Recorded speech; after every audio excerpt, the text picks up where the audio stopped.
Status Maximus here, this time with a review of the BlackHawk Flex Ratcheting Box Wrench Set. These are non-reversible, but this is the full 12-piece set, and they've worked out pretty nice. BlackHawk is one of those tool brands. Most of these tool brands that you've heard about started out as independent companies at some point. Most of them at the beginning of the 20th century and 1900s, late 1800s to early 1900s is where most of all these tool brands have come from. And then they just get bought and sold, It's a real shame how many tool companies eventually do sell out. I can understand when your business is falling off and you're having a hard time selling tools, that it's lucrative to sell to a larger company, and that's what ends up happening. As far as I know, the Lyle Hand Tool Corporation is one of the largest standalone hand tool corporations still operating in the United States. It's surprising, but of all these years, actually I think a century or something, Lyle is still around like they were in their old factory building, etc. BlackHawk was a really nice brand, and they were considered through the Great Depression, World War II, really absolutely top-notch tools.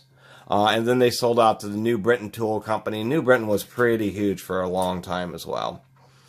A lot of people, maybe somebody's grandparents, if you had a grandparents or great-grandparents that turned wrenches or did something with wrenches for a living, they might remember BlackHawk wrenches like these Hexites. This wrench was made at the latest in like 1948. For a while, Armstrong Tools and BlackHawk got together and actually made a series of open-end wrenches, and some of them were these Hexites. Many other mid-century and early BlackHawk tools are nice, but they're not my thing. But I think these Hexite open-end wrenches with the stamping in the middle was pretty amazing. But BlackHawk's really earned a reputation. This wrench right here is somewhere in the range of 75 years old, 70 years old. And as you can see, the chrome and everything is still just beautiful on it. On to the ratcheting box wrenches. They all have laser etching. Let's get a closer look at them, which I've mentioned in each review with tools that have laser etching. They look nice. They're cheap. It's super cheap for the manufacturer because you don't have to have dies and stamps anymore. The laser can print on there in almost no time. Unfortunately, it kind of rubs off because it's shallow, gets filled with grit, and just blends in with the wrench and becomes hard to see. And then really thin printing. So I'm glad that they at least stamped on the head the size. It would have been nice if they put it on both sides, but they didn't. Otherwise, BlackHawk now is quote-unquote Proto's cheap brand or budget brand. In a lot of instances, they're probably better, to tell you the truth. Certainly fit and finish. Proto is king of not having very good fit and finish on their hand tools, but you can rely on them. Do you use a press fit pin? It is not a screw, although, that's kind of hit and miss because many, where they use a pin, kind of swage it over so it can't, it won't slip out.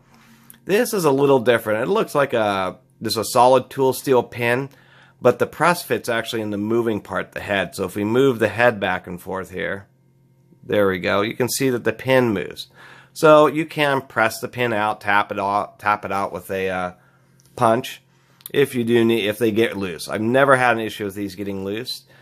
Like these stubbies before them, they have a press fit ring to hold in the ratcheting ring.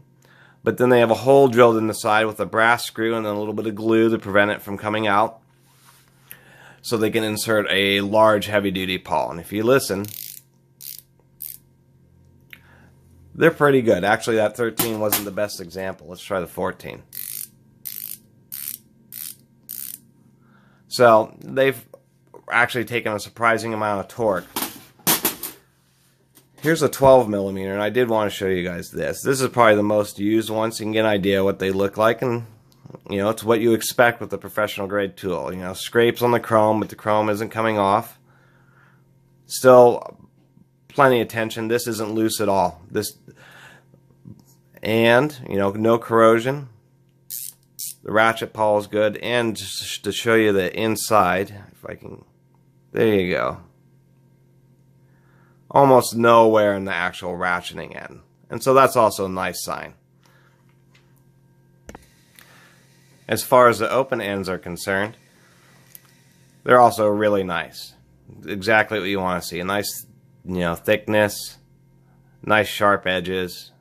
Or not super sharp, but nicely squared off so they look like they'll hold really well. Excellent quality chrome. Have no problem with the chrome inside there. And they do chamfer, little chamfers on the wrenches. They're not very big on this 12mm. I did end up purchasing these off of eBay, so I got a pretty good price. They were in a plastic case, but I don't like the cases or the wrench racks. I'm a kind of person who's like a tool aficionado, and there's just no way to have tool storage for the number of tools that I have, and having them be in like nice little racks or those pull peg plastic racks or any of that kind of stuff. The one caveat about ratcheting box wrenches, or the flex head ratcheting wrenches, is generally they would be the first ratcheting wrenches I'd recommend getting because they'll be the most versatile for you. When you're using the open end, when you have the flex, you do have the ability of folding it over so the wrench is a little bit shorter. But since it's folded over, it gives you a nice hook to hold on to. And so you can get a lot of force. Even if you have to step on it a little bit, that's a nice place to do it. I know you're not supposed to step on wrenches, but it's the real world out there. The other issue is, and why I have straight handle and 15-degree ratcheting box wrenches, is in those situations you're ratcheting and it starts to push the flex head away.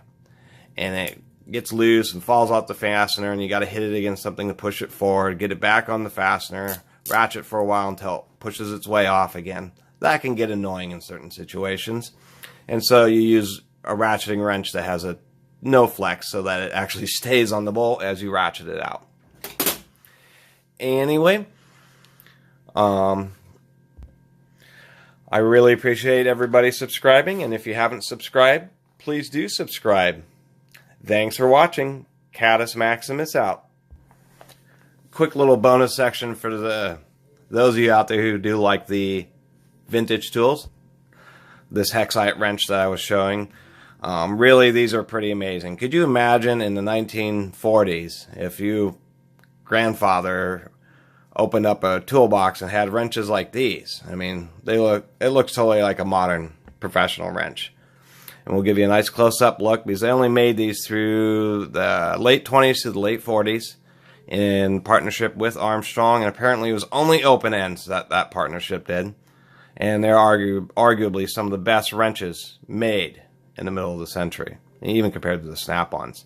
You can see in here that it hasn't been broached. And the difference with broaching is where they forge this, it'll have the flashing like a little thin area of metal, and then it'll have a specially shaped rod that just drives through it, and it has a series of teeth that cut larger and larger until it gets to its final size.